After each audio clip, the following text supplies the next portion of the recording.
أهم الأسماء والنجوم التي قدمت أداء رائعا في اللقاء الماضي ضد فريق الرجاء المغربي، والذي كان قد خسر فيه شباب بلوزداد بهدفين مقابل هدف وحيد في المقابل عندما فتح الفريق الاتحادي للنجم الجزائري الكبير. الكرة تعود الآن من جديد، لمسة وتمريرة في خط النص، الكرة والمحاولة تذهب.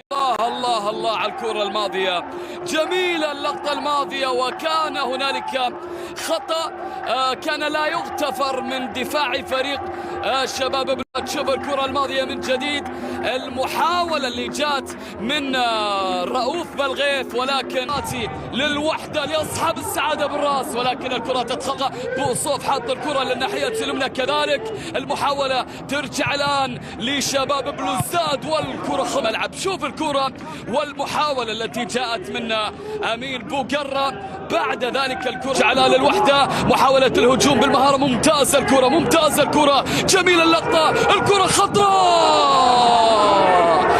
خارج أرضية الملعب. شوف الكرة الماضية، وهذا طحنون الزعابي اللي حاول مع الكرة الماضية ولعب الكرة إلى فاكوندو دانييل، الكرة ضاعت من فاكوندو بعد لمسة جميلة، تزال والفرصة قائمة والتصويب قوية، جول